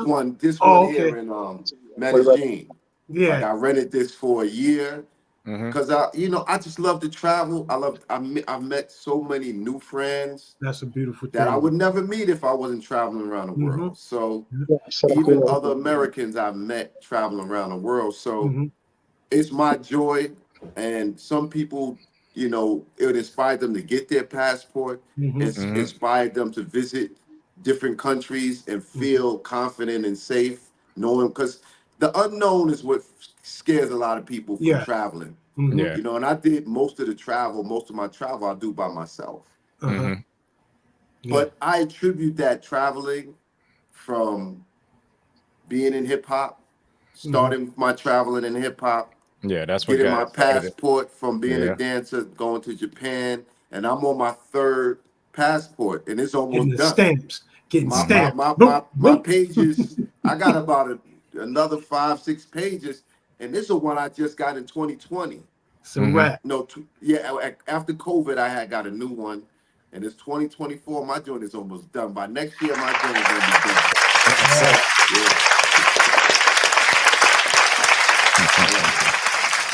Yeah, man. Yeah, that's a beautiful thing, especially coming from where we came from and able to travel. I hope the FFT audience is looking at this, and some of the younger people, some of the older people too, could get inspired. Tomorrow I'm leaving, but I ain't leaving nowhere where you going. But maybe you can help me out with some food places, man. I'll be going to New Orleans tomorrow, so I'll hit you up later on. So see if you got some good picks. I'll hit you up on that. I'm like 40 something countries deep. I know James probably the same because but I'm on my 4th passport too. I got one passport that got like 2 extensions in it. The other one got like 3 extensions. My first passport, I never got extensions. So with you guys, which is your favorite place to visit, and will you go back? Yeah, it depends on what you're saying, because for me, women is different, food is different, the sights are different, the way the people treat you is different. Okay, so what is the most memorable, I should say like that you visit, and you be like, yeah, I'll go back there anytime, man. I loved it. Well, depending on the color of the money, I'll go visit them many times over. So at this point, like I'm really tired of traveling. I look at Zorba. That was my next question. Yeah, it's really rough, because you got to remember at one point with DLG, like, because we did all of Latin America, so I was doing like 3 or 4 countries at a time, doing like maybe 3 or 4 concerts. I'd be away for so long, and going through the airport and coming back, and then you come home for 2 seconds. You don't even want to unpack. So I used to have a second. So you get tired of it. You know what I mean? Me personally, if I had it the way I want to do it, when my young daughter graduates, I want to move to the mountains. I'm building cabins. And that's it. and I move up there and just a couple chill. of goats and that's it. You know what I'm saying? Yeah, because I'm traveling tomorrow, and I'm like, oh, what I gotta get. The mountains are beautiful in Colombia. Yeah, I know. Kzo, you have kids? Okay, you got kids? I think you Kzo. 25 and 23. So I stayed till they got big, worked it out. And they live with me they just moved like last year with their mom, but they was with me after divorce and everything. I just asked you guys that because I was wondering how you juggle being away from, the family or being away from your kids for so long. I know it can be hard. How you, hard. How you juggle that, When I used to come home, I used to just stay home with my kids and just, I got two older ones and I got the younger one. The younger one lives with me now. And, I actually I volunteer at her school and the whole thing. That's it. So I'm what with it her is, all the man. time. You guys know, remember, I was coaching back then when I was in the barbershop. So I've always done the kids thing. I've always given back to the community. I'm the one that brought RBI into Spanish Harlem when I was part of the community board. And I brought that whole RBI thing. So I've always been big on sports and stuff. So when I'm home, I'm with my kids. I don't, especially now that I'm older, I'm not trying to run around and go see. And thank God I'm not chasing chicks and stuff like that, because I was doing that for a little while. That helps you out. No, only one young be doing that is Kzo. Kzo good. Well, my kids, they worked with me in my barbershop. My son got his license, even though he don't do it now. But my daughter was a receptionist in my shop. I gave them jobs. My daughter just graduated beauty school. So they got the entrepreneur spirit like me, like my kids. Yep. And I was with them their whole life, So, they watch their dad go and do his thing, They check in on me, but I make sure they're good. I make sure, Let me ask you. You said they worked with you in the shop, and James, you could tell the truth if you seen him do this. Did you treat them kids like Mr. Willie used to treat you from the barbershop? Remember Mr. Willie in the barbershop? You couldn't curse in his barbershop. You couldn't say, you couldn't talk loud. Like, were you doing that? Hey, lower your voice. No, they didn't even have a TV in Mr. Willie's barbershop. Nah, it was rough there, but it was cool though. Yeah, but it was cool. You learned a lot. You sat in the barbershop back in the days. You listen to older folks talk. You know what I'm saying? And you was respectful. And now that's changed a lot. Oh yeah. You can't stop them from being on their phones. You gotta have a TV, gotta have cable. You know what I'm saying? But still, I tried to keep some of those traditions that I learned coming up in that era. It's important. In my barbershop, of course. Yeah, it's important, man. But my kids are good kids. You know what I'm saying? I ain't have to. They had good parents. Yeah. So we didn't have to go. And then we only had two. You know what I'm saying? When you have two, you might be able to just be cool with no problem. But if your numbers go 3, 4, 5, you're gonna have one that's like, you know what I'm saying? You got to talk to Papa Wolf about that one. He got like 6 or 7, I think, something like all mine is, if all my kids are grown doing one. I just bigged up my son. He graduated from Howard. He works for the government. You know what I mean? My daughters are both entrepreneurs. One's a teacher. One is a lifestyle coach.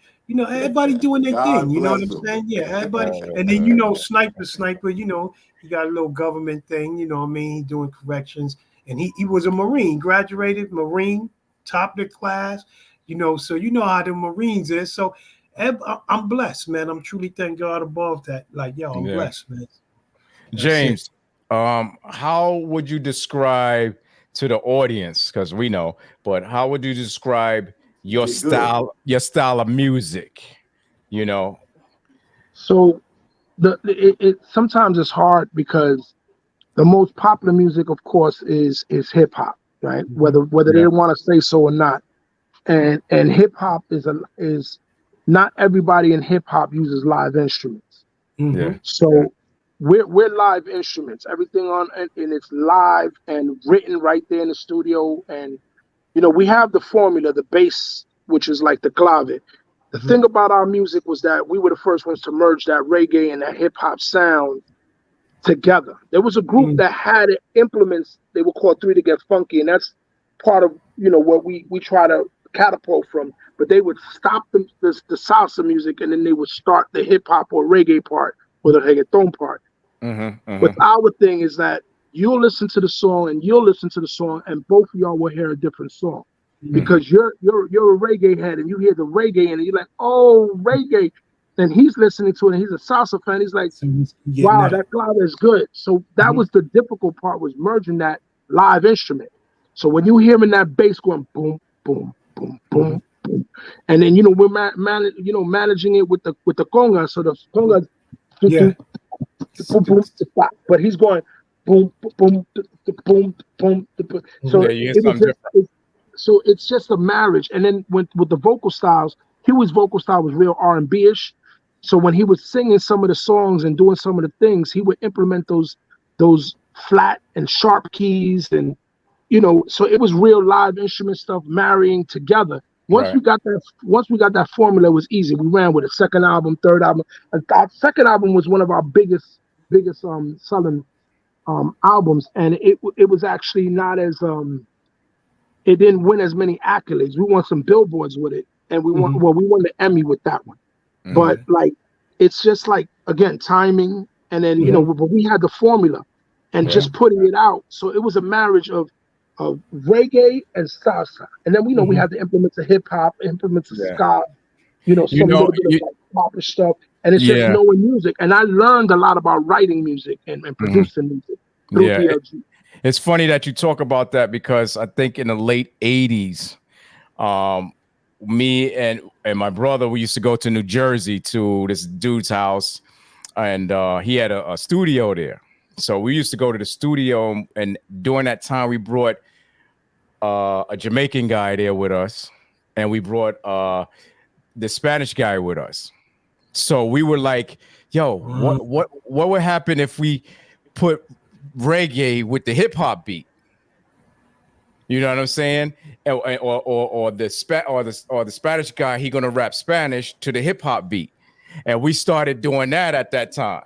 Not saying that we was the first one, but we was thinking about that before. But that's exactly what I'm saying. It's a Spanish Harlem. It's a New York flow, New York swag, because we had the same mentality about marrying different genres, because they were all around us. Exactly. So it was the same mentality. We just had an architect that was able to, implement it, which was Sergio. Yeah. And we did it. And it just came out nice. I was rapping on the beat too, so it was me rapping, and then the guy would come in, bye. He do the James the Barba joint on it. You know what I'm saying? And that's how. But we called it Splanglish. We didn't have a reggaeton or nothing like. We called it terminology. We called it Splanglish. So James, do you remember that terminology? Before it was reggaeton, they used to call it Splanglish. It was English and like reggae and part like broken Spanish, and that guy was real nice. I forgot his name. I think it was Angel or something like that, because he had got signed to our contract. We signed to Robbie Boy Records, and then he came and he signed with Robbie Boy Records, because it was him, this other guy named Basim, as a rapper. And then we put Rule on it. Rule was the Jamaican guy, so we were all from So this goes to show you, 86. We were putting things together like that, and it, it was. We played a couple of them on in the first episode. Some of the old tracks and That's stuff what's like up. That's what's so it's the same thing. It's that mentality. It's that Spanish Harlem mentality of mixing the genres of all the people around. I know Zoe is probably fluent in Spanish now. There's people that are the Arabs in Spanish Harlem are fluent in Spanish. Struggling. Hey, I'm still struggling. They hung up the phone on me because my Spanish was bad. You got New Yorkers. So a lot of them just speak English like everybody else. I seen one of his interviews. He was talking to the young lady, and then Even he just J-Bo's broke down. Spanish was bad, right? Yeah, listen, as long as you get your point across and what you're trying to say, and they understand, that's all that And matters. right now with AI, all you got to do is just I don't care what language it is. You just say it into the joint, just hold the phone up, and that's it. It wasn't that easy. When I was starting, I remember being I was trying to get with this Indonesian chick. She didn't speak no English. I didn't speak no Indonesian. And we knew what we was talking about though. What you doing? Stuff like this? Yeah. The language of love. They call it the language of love. I did the laugh. You know, he was doing all the James and Barber songs like that. Like, yo, she got to know one of these joints. Yeah, she got to know one. Know one of these joints. That was it, boy.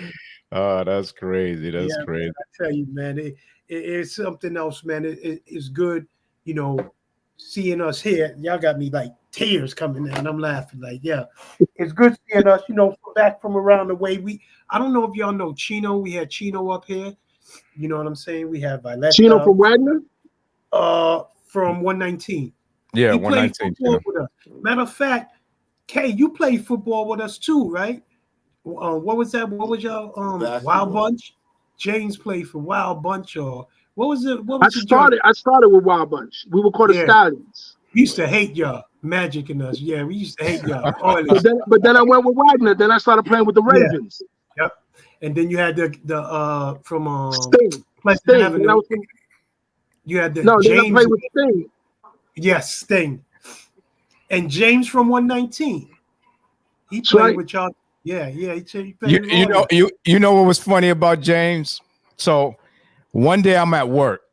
I'm sitting in the ambulance, right? Getting ready to do my tour or whatever. Mm-hmm. This big dude comes and sit in the seat. And I'm looking at it. I'm like, yo, know this cat from somewhere. Because what are the odds of you just, you know what I'm saying, that we meet in, like, you know, in the ambulance. So and then later on, I guess that day we saw, yo, you from home? Yeah, I know you. And then we start talking. Then we start figuring out who was what. But what was the odds of us meeting like that? You know what that came from with me though, right? I was in an interview with this Peruvian television, and the lady said to me, interesting. She said, if you wasn't, you know, famous DLG singer, what would you be doing? You know, what would you do? Mm-hmm. What you would have been doing? And I said, well, you know, my first degree was teaching. I cut hair for a long time. I love cutting hair. I don't know, maybe doing one of those things, you know, coaching or something. She goes, nah. What did you want to do that you never did? And when she said that to me, it messed me up. It really fucked me up, because I was like, anything I wanted to do, I always made sure I did it. Right. And I was like, I don't know. I always wanted to be a doctor, but I could never work inside the hospital because I've never really had an indoor job. When we was in the barbershop, we came and went when we wanted to. So it was like hanging out. Mm-hmm. And that night I went home and I said, I want to become a paramedic. Mm-hmm. And I found the class I was living in, because I had my apartment in Miami, and I was living in, and I found a paramedic, EMT course. Mm-hmm. I thought it was the same thing. I didn't know the difference. Yeah. And then, you know, I was flying during the week to New York to take my classes and come back. And then I asked the teacher, I said, yo, when we're going to learn about medications and giving needles? He goes, no, that's paramedic. You're EMT. I was like, well, then how do I become a paramedic? And again, and then the craziest thing, the night I won the Grammy that I won, the American Grammy, I took my final around 3 hours before my flight to go to LA, because I was taking the red eye.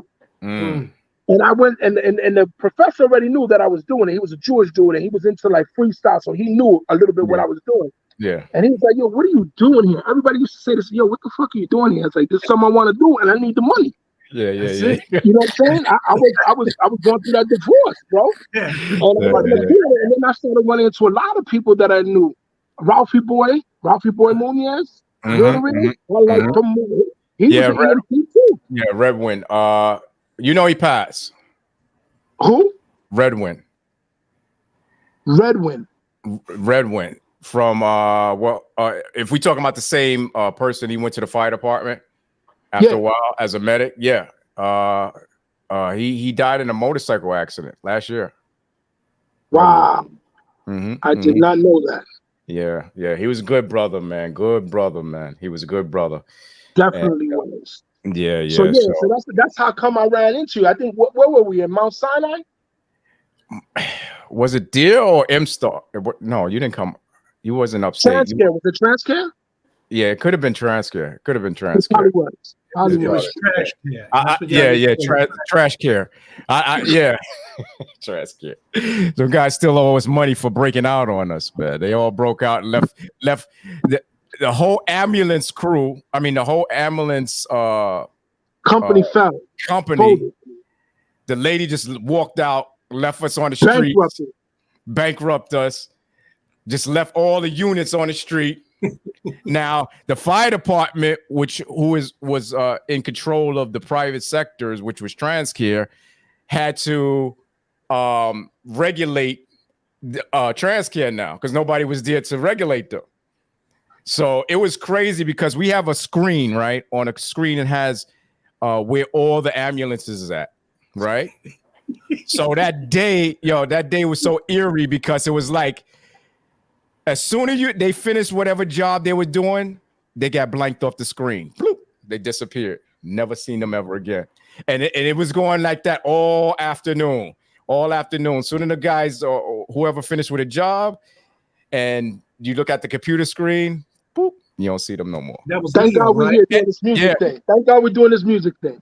Yeah, and it's crazy because it was a lot of our friends.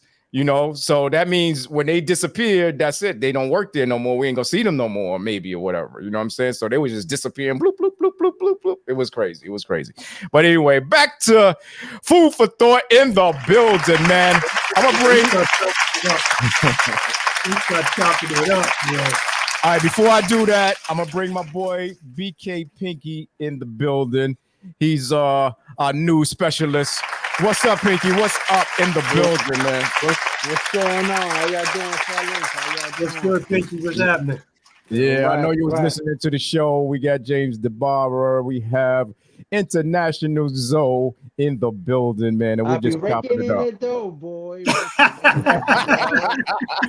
remember that joint, right? I remember that joint. I may be living young. But I'm from BK, they singing it from there. Yeah, man. That's to be my joint. This to be my joint. Toss it up, all that. That's to be my joint. Yeah, that's to be dancing too back in the days. So we used to do all that. That's good. Yeah, man, fellas, man. We got like 3 minutes left, and I got one question, man, for the both of you guys. Just what advice can you give aspiring singers or aspiring travelers or anybody trying to pursue the career they're trying to pursue? James, you can start with James. Okay. Two most important things about people around you. You can always tell a lot about a person by the 5 people he interacts with.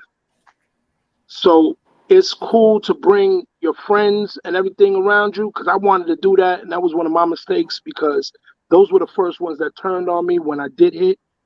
And those are the first ones that were like, well, you owe me money because I was there when you was. So, and that has become real prevalent in the hip hop game. Somebody's in the studio while you're recording now, they want some of the publishing because they told you if it was okay or not. So surrounding yourself around the right people is important. Having a plan, very important. Waiting for your opportunity. I was an overnight success. It took me about 5 or 6 years to be an overnight success. Almost 10 years. You know what I'm saying? That's I say almost 10 years, but it wasn't. It was about 5, 6 years to become an overnight success. Because as soon as you hit, they're like, oh, they came out of nowhere. They made it. They had it easy. Nobody knows when I slept in the airports or street. The struggle. They don't know the struggle. They don't know the struggle. So and if you can't starve with someone, I always say that. If you can't starve with someone, they're not there when you're starving. They shouldn't be there when you're eating. Also, very important, it's just like an athlete. Athlete stays in the gym, working on their craft. They're not hanging out, drinking and doing that. Even though the hip hop culture is about drinking and smoking, a lot of the dudes that are successful in hip hop, they don't drink or smoke. It looks like they do, but they don't. So having the right frame of mind and dealing with the right people at the right time is important, because if you're not focused, when you do have to make that decision, or do have to make that connect, that you stay focused. So keep working on your craft and wait for that overnight success, because opportunity got to meet preparedness, and then you're lucky. That's what good luck is. Yes, sir. Big up, big up. What you think, Kay? What Kay, you there? Oh, he's Kay, blinking. Yeah, Kay in Colombia, Medellin. I tell you, that's international zone. Look, he thinking about it. Kay, he's on that Paisa Wi-Fi. Kay, can you hear? Can you hear us? Kay, we gonna cut you up, Kay. Verizon. Yeah, you can't be out there with cricket, Kay. You can't be out there with cricket. I don't think he hear you. Can you hear us, Kay? No. You hear us? Can you hear us, Kay? I don't think Kay. It's chopping. Oh, I got you. We got you now. That's the Paisa Wi-Fi. Hey, yo, Kay, Respect said you can't be all the way in Colombia with cricket wireless. Now I can. Yeah, that cricket wireless ain't working, man. Yeah, he said cricket wireless ain't working, Kay. No, he can't. Yeah, he Y'all can't killing him. He can't hear you. No, I got good Wi-Fi. I got good. No, you don't. I got good Wi-Fi. No, you don't. He said, "No, you don't." It's No, you like don't. breaking up.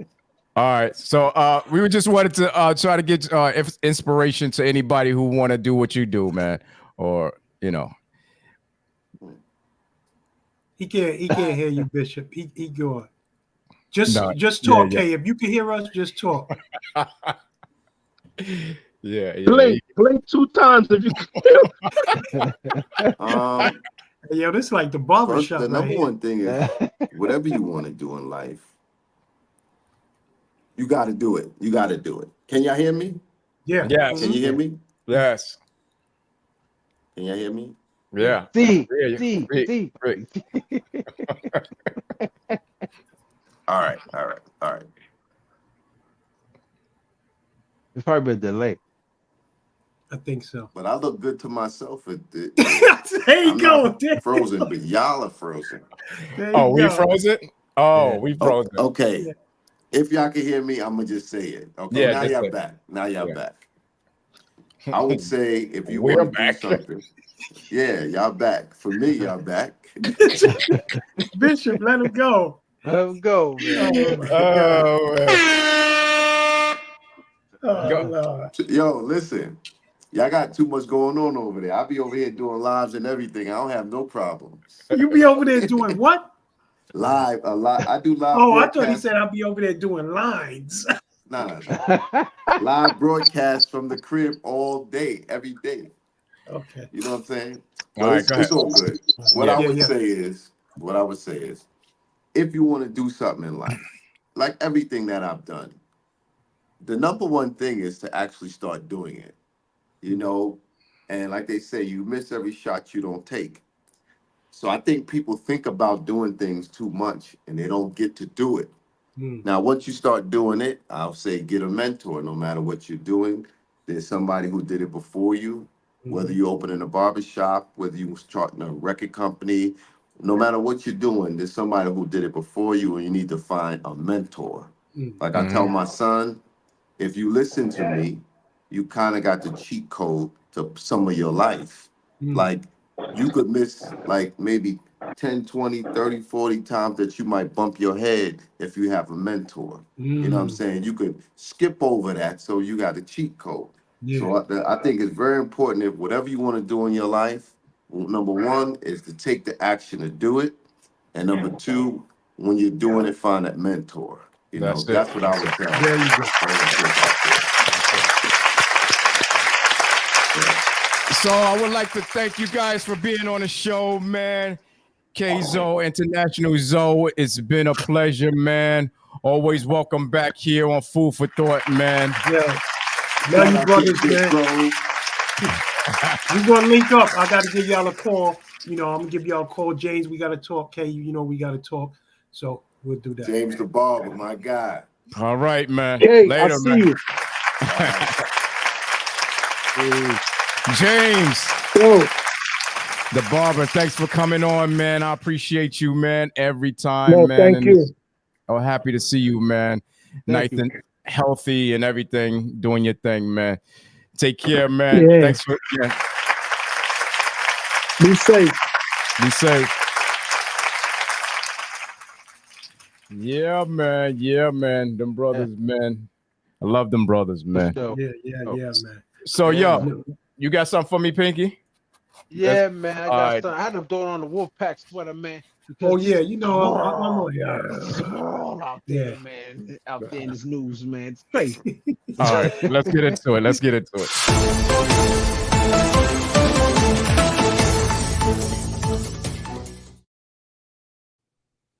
Oh, good evening. All my food for thought subscribers out there. Yep. This is BK Pinky here to give you that food for thought news.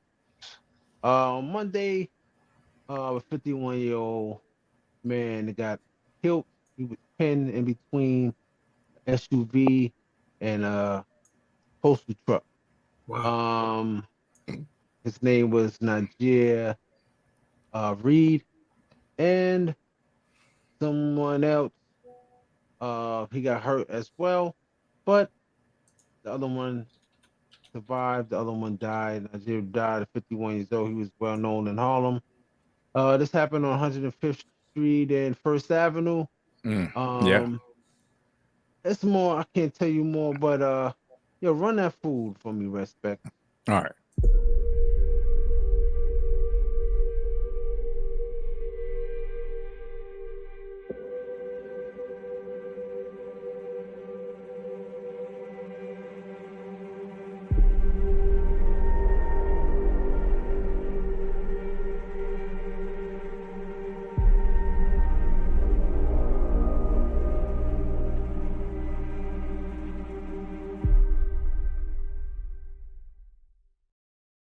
Yeah, man, we couldn't show you the rest of that because we stopped the camera right there.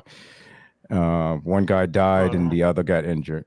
Yeah, it was crazy, man. Yo, the guy who drove that car, that white Mercedes, Mm-hmm. he almost hit the lady with the shopping cart, water everywhere. He was 51 years old as well. His name was Angel Melendez, and he also had his 14-year-old son in the car as well. That's crazy. He was arrested. He was charged for reckless endangerment and also reckless endangerment and reckless endangerment with the child. And what happened with the lady? Yes, and he was manslaughter charges too because the guy died. People got to drive better out there, man. You know, especially. And they didn't say if he was drunk or anything. Nothing. They say he was drunk. He said he was just, he lost control. Corners or whatever, lost control. And what happened with the woman? Is she okay? She all right, not the shopping cart. She out. She'll get a new one. Stuff like that. Thank But God. also he's a $500,000 bail. Yeah. So I don't know about this. Yeah, we'll try to get something back on that later on. See what's going on. Yeah. See. Right. My condolences to all the family, the Reed family out there. My condolences. Oh man, I wore this. Yo, the Wolfpack sweat. I had to come back out, man, because your man Tropicana Trump, man. I don't know what's up with Tropicana Trump, man. He went on the National Association of Black Journalists, and he was, his sign language, he's, like the vice vice president, president, vice president. She's not black. She's Indian, and it's just crazy, that picking on me and stuff. He went out there. He went there in Chicago, and they asked him a couple of questions, and that he said earlier, whatever, about Vice President Kamala Harris, and she told he said that she's Indian and she's not black. Mm-hmm. And I'm like, well, let me tell you something, Tropicana Trump. Her father was Jamaican. Mm-hmm. Her mother was Indian. Mm-hmm. All right. Well, most Indians I know is dark Mm-hmm. skin, black. That's most Indian. It could be a Guyanese Indian. It Mm-hmm. could be someone from Alice. Mm-hmm. They, we got our ox, at the stores. You know what I'm Uh-huh. saying? So, It's crazy. We come in all they shapes, color. We come colors. all shapes, man, and they don't like it. Look, they don't like it. Did a Yeah, hand movement. that hand I don't movement. know. I think he talked with his hands, not and his mouth should be with his hands is at.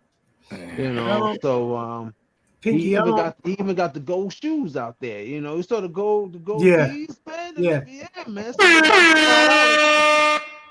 It's a little weird too, because when he was talking about you didn't have your time ready, it kind of made me. I don't know if anybody else felt that way, but I know a couple of journalists were saying it and stuff. Made me feel like he was trying to get on that cliche, like they say, like black people time and all the color people time. Like you guys Yeah, wasn't he really. was. He Yeah, was. He He was. was. He He was. was. he's trying to, He with spit that that little in. He thing. spit You know that what I in. mean? Yeah, he And was. then he He said was. something about, he said, well, I gave black people jobs, black jobs. And the lady said, what you mean by black jobs? She said, what's a black job? He said, any Vice job is a president. black job. I'm like, Yeah, what? Any yeah, job is a black job? yeah. So, okay. All right, That's yeah. all right, Tropicana. Uh, You know how he Yeah, is. well, you concentrated, man. You very Yeah, concentrated, exactly. you know. But I'm on a good note. What's good? Let's Yeah, it go was good. Enough of the USA. politics. Let's go USA. Oh yeah, yeah. Oh Facts. man, the update USA. Yo, they got 9 gold medals, Nice, 15 nice, silver, nice. and 13 bronze medals. They out there doing their thing. So far, we winning. More Yes, medals. So far? we got, man, like 7 medals, man. yeah. And yo, big up to the most decorated gymnast in the world, Simone Biles. Has 2 gold medals, and one for Team USA and the other for individual all around. Her partner Suni Lee captured the bronze for individual all around. Yo, Yeah, man. Yeah. Big up. she has 8 Olympic medals, man, and 30 world championships. She got 38 medals. This girl is the GOAT of gymnastics, Yeah, yeah, and yeah. yo, God They bless named you. that move after her, right? Yeah, They man. call it the That bows. move. Yeah, she got her move. Check this out, Trump. She's black. You know what I'm saying?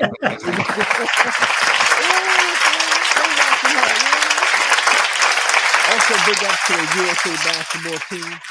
Yo, they 2-0 and play, in the Olympics, they 2-0. They play Puerto Rico Saturday. To go 3-0. Yo, people saying LeBron made 39 years old, but he he Yeah, busting them, cast yeah, up. he been moving out there.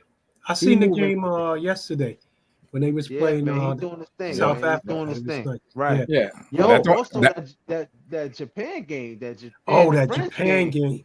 tough, Woo. man. Oh man, it went Yeah. overtime. Yo, and the France They came was back out amongst win. they was It amongst was a giants win. playing Yeah, man. took them to overtime. It was Took like them to David. overtime. It was like David and Goliath. Exactly. Wimby is Goliath. So Yeah. but he had 18 points in OT. They won 94-90. Yo, big up to them and stuff like Big up, that. big up. Yeah. France, Paris. But also real quick, Lady got robbed in Queens, and I hope she's okay. Robbed for a key on 63rd Ave, 55th in Maspeth, Queens. I work for the post office too as well, so I hope you okay, and God bless you, and be Yeah, safe. hope she okay, man. Yeah, Wow. Right.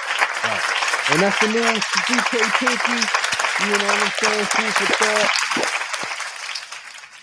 God bless. Yeah, Good night. yeah. Remember, everybody, next Thursday, 8 p.m. Of course, we're gonna have good people, good food, good time. Yeah, exactly. Red Specs, Alpha Moon, BK Pinky. Until next week. And if you walk away from me, I just love Hold you on. from Hold behind. on. Hold on. Let me hit it with this joint. Let me since James and them left, I wanted them to know, the journey real quick. And I just want to hit one of the words of wisdom. It's not how long you walk on the journey. It's how you're disciplined, how you discipline yourself to stay on the path. You follow me? It's not how long you walk the journey. You know what I'm saying? But how disciplined you are to stay on the path. Yeah, man. Peace, man. Yeah, later.